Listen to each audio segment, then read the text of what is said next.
you know, what some of these college students are reminding me of is January 6th, 2021, when a lot of pro-Trumpers got gathered around the Capitol building and staged, at first, a nonviolent gathering or uprising or protest or whatever you want to call it.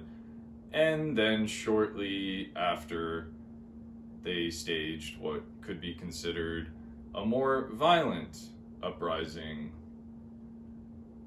A period during which was like 3 hours, and Trump called in the National Guard just about 9 months prior to that, when George Floyd died and there were these protests and then eventual riots out in the streets. Called in, I was sitting in my apartment looking out the window watching as the National Guard was driving by to try to put a stop to all of these protests and eventual riots and stuff. I'm watching that happen, and then I'm watching Trump while he's watching, about 9 months or so later, as these people are just invading the Capitol building, now breaking glass, threatening people like Pelosi, and he's just watching for 3 hours straight. Then later on, someone having the audacity, who supports Trump or Trump himself, having the audacity to be like, yeah, well, Pelosi should have called in the National Guard. There are no words for this level of what I'd call obscenity.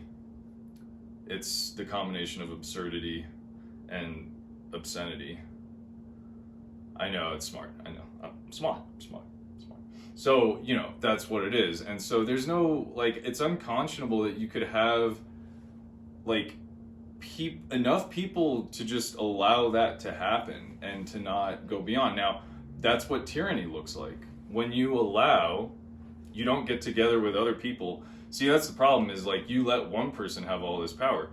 Trump's not, why are people so scared of Trump? He's a failed real estate tyrant. He's a failure to business ventures, to the American dream.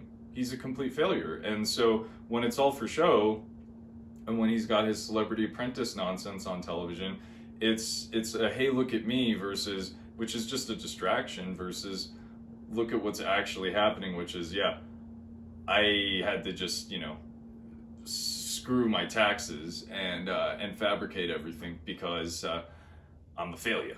You see, I'm a failure. So that's what it is. And these kids on the college campuses today who are protesting in response to what's happening in Gaza right now, there's not much of a difference between the insurrectionists and those people, because they, first of all, don't really know much.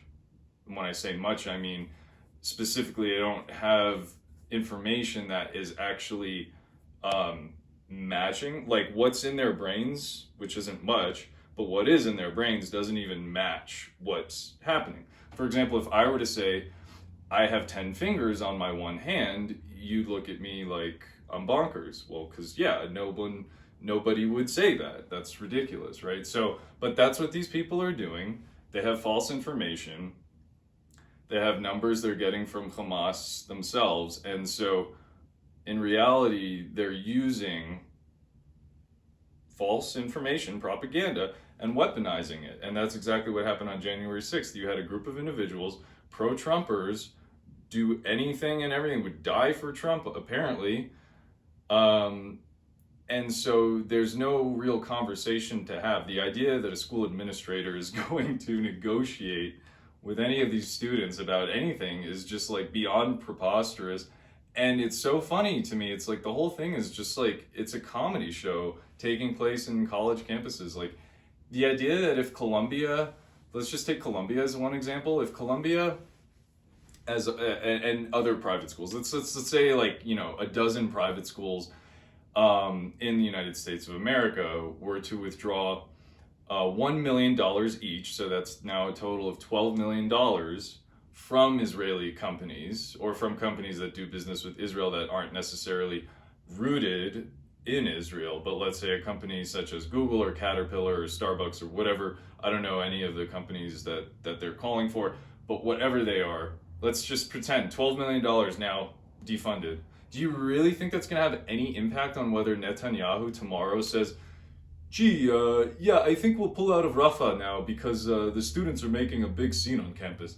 You're fucking out of your minds? It's just to put a spotlight on you, yourselves, and your mob statement or cause or whatever the crap you want to call it, because at the end of the day, nothing's going to change. You know, Israeli military policy is predicated upon what the Israelis want to do, not on what some dude wearing a keffiyeh in Colombia is saying. So, you know, have fun with your protests and ditching class and all that stuff, but ain't gonna go nowhere. Okay? Ain't gonna go nowhere.